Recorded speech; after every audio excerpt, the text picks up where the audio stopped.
Assalamualaikum warahmatullahi wabarakatuh. Nama saya Arum Sulistiani. Saya dari Universitas Mercu Buana Jakarta, jurusan Sistem Informasi.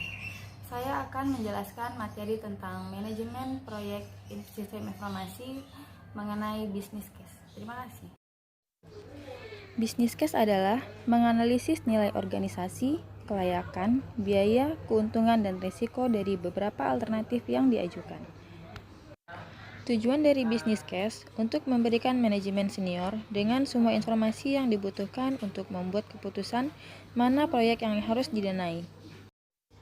Ciri-ciri business case. Yang pertama, berisi detail semua kemungkinan dampak, biaya, dan keuntungan. Yang kedua, jelas dalam membandingkan biaya atau keuntungan dari setiap alternatif. Yang ketiga, objektif dalam memberikan informasi. Dan yang keempat, sistematis dalam meringkas semua informasi yang ditemukan.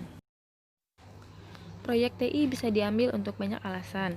Nilai organisasi biasanya fokus dalam meningkatkan efektivitas dan atau efisiensi. Contohnya, proyek TI diambil karena dapat mengurangi biaya, membuat produk atau layanan baru, meningkatkan pelayanan pelanggan, meningkatkan komunikasi, meningkatkan pengambilan keputusan, membuat atau memperkuat hubungan dengan supplier, pelanggan atau rekan kerja, dan dapat meningkatkan proses. Berikut alur proses business case. Langkah-langkah pengembangan business case. Yang pertama yaitu memilih tim inti. Tim terdiri dari manajer, spesialis bisnis, spesialis TI, dan user yang memahami kebutuhan yang harus dipenuhi. Sebagaimana spesialis TI yang memahami kesempatan, keterbatasan, dan risiko baik berkaitan dengan TI. Langkah yang kedua yaitu menentukan Measurable Organizational Value atau MOV. Pada metodologi proyek manajemen TI, keseluruhan tujuan dan tolak ukur sukses ditujukan sebagai Measurable Organizational Value. Sehingga MOV harus bisa diukur, memberikan nilai tambah pada organisasi, harus disepakati, dan bisa diverifikasi. Langkah ketiga yaitu mengidentifikasi alternatif. Alternatif dalam business case harus strategik dalam mencapai MOV. Pertimbangan yang bisa dilakukan yaitu merubah bisnis proses yang ada tanpa investasi di TI, mengadaptasi aplikasi dari departemen lain, merekayasa ulang sistem yang ada, membeli aplikasi jadi yang dari vendor software, dan membangun aplikasi baru khusus atau custom menggunakan resource internal atau outsource dari perusahaan lain. Langkah yang keempat yaitu mendefinisikan kelayakan dan risiko. Kelayakan harus fokus pada apakah alternatif layak untuk dikerjakan, sedangkan risiko fokus pada apa yang bisa salah dan apa yang harus benar. Untuk kelayakan bisa dilihat pada kelayakan ekonomi, teknikal, organisasi, dan lainnya. Untuk mendefinisikan risiko berfokus pada identifikasi, penilaian, dan tanggapan. Langkah yang kelima yaitu mendefinisikan total biaya. Total Cost of Ownership atau TCO adalah total biaya dari akuisisi, pengembangan, pemeliharaan, dan pendukung sistem aplikasi terhadap pemanfaatannya. TCO terdiri dari biaya langsung, biaya yang sedang berjalan, dan biaya tidak langsung. Langkah yang keenam yaitu mendefinisikan total keuntungan. Total Benefit of Ownership atau TBO adalah keuntungan dari alternatif terhadap pemanfaatannya. Keuntungannya bisa dari meningkatkan nilai tambah pekerjaan, meningkatkan akurasi efisiensi, meningkatkan pengambilan keputusan, dan meningkatkan pelayanan pengguna. Langkah yang ketujuh yaitu menganalisa alternatif. Ada beberapa cara yang bisa digunakan untuk menganalisa alternatif yang diajukan, di antaranya model finansial dan model scoring. Model finansial berfokus pada keuntungan dan atau cash flow.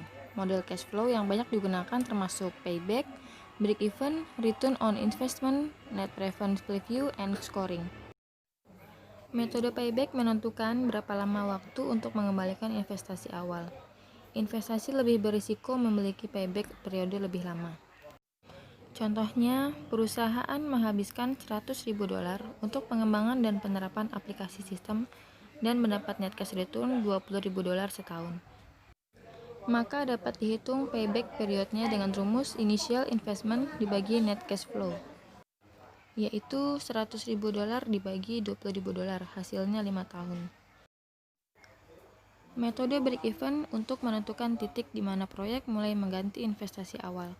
Alternatif lebih berisiko jika break-even lebih tinggi. Sebagai contoh, pembuatan website untuk menjual pemukul golf yang dibuat menghabiskan $100.000.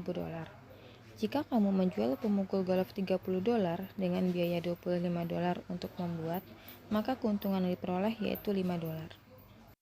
Rumus yang digunakan untuk menghitung break-even point yaitu initial investment dibagi net profit margin.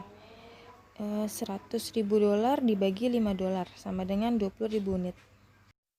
Metode berikutnya yaitu return on investment, merupakan indikator kinerja keuangan perusahaan. ROI memberikan sebuah ukuran dari net yang diharapkan atau diterima dari alternatif proyek. Ini bisa dihitung dengan membagi net income atau return dengan total cost. Sebagai contoh, biaya $100.000 tetapi memberikan keuntungan yang diharapkan $115.000.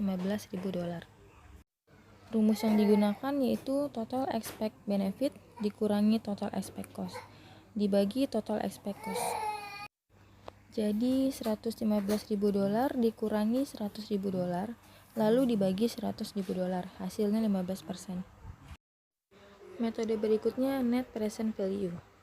NPV fokus pada waktu dari nilai uang, alternatif dengan positif NPV yang akan dipilih. Discount rate adalah minimum balikan yang akan diharapkan perusahaan dari proyek. Model berikutnya yaitu model scoring. Model scoring memberikan metode untuk membandingkan alternatif berdasarkan bobot skor. Dengan begitu, seseorang dapat menetapkan nilai penting pada kriteria yang berbeda. Bobot harus dijumlahkan pada 100%, dan ketika dikali dengan skor pada setiap kriteria, kombinasi dibolehkan untuk mendapatkan rata-rata. Langkah yang ke-8 yaitu mengajukan dan memberikan rekomendasi. Setelah alternatif diidentifikasi dan dianalisa, langkah terakhir adalah merekomendasikan satu dari pilihan dan harus didukung. Berikut ini adalah template business case.